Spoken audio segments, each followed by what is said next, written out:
Good morning friends. Today we are going to discuss about corruption in India by Kuldeep sir. Corruption is a social evil. Power tends to corrupt and absolute power corrupts absolutely.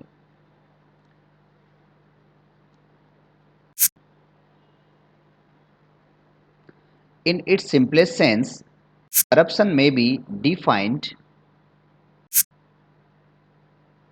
In its simplest sense, corruption may be defined as an act of bribery or misuse of public position or power for the fulfillment of selfish motives or to gain personal gratifications.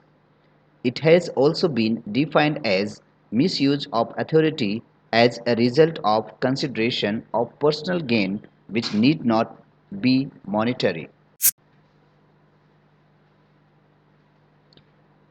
In recent centuries, India has earned a place among the three most corrupt countries in the world.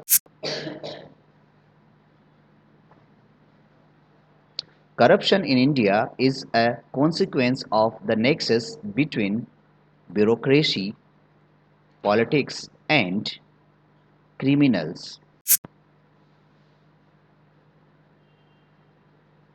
India is now no longer considered as a soft state.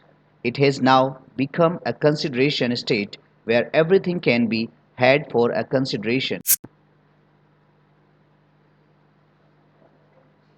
Today, the number of ministers with an honest image can be counted on fingers.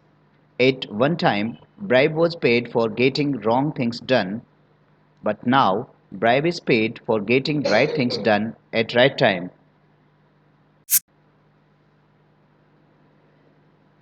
It is well established that politicians are extremely corrupt the world over. In fact, people are surprised to find an honest politician.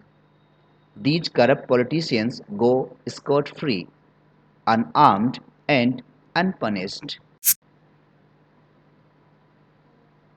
Leaders like Lal Bahadur Shastri or Sardar Vallabhbhai Patel are a rare breed now who had very little bank balance at the time of death. The list of scams and scandals in the country is endless.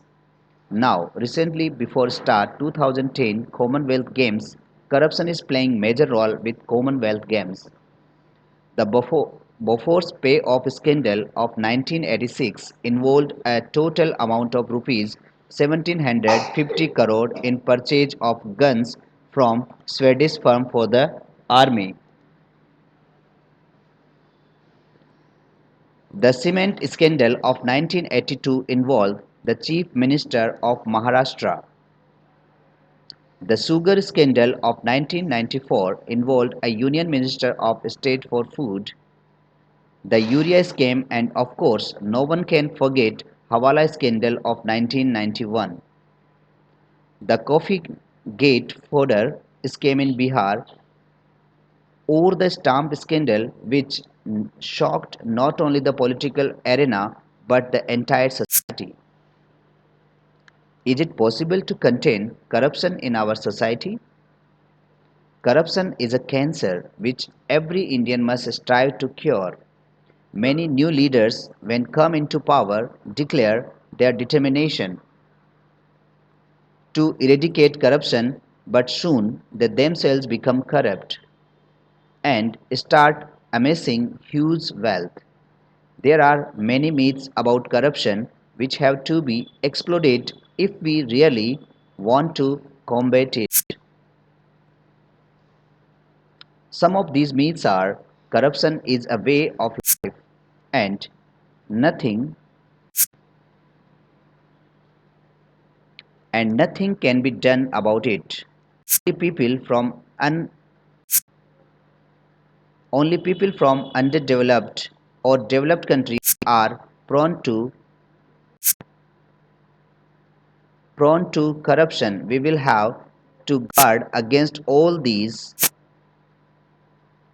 crude fallacies while planning measures to fight corruption.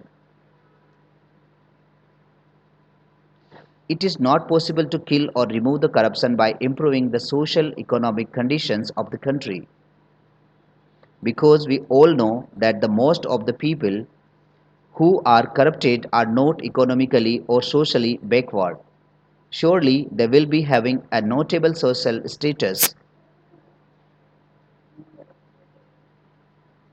Despite a decade of progress in establishing anti-corruption laws and regulations, these results indicate that much remains to be done before we see meaningful improvements in the lives of the world's poorest citizens. Greedy business people and unscrupulous investors should stop bribing the political elites. Don't be either at the receiving or at the bribing end. Political elites should stop putting their private gains before the welfare of citizens.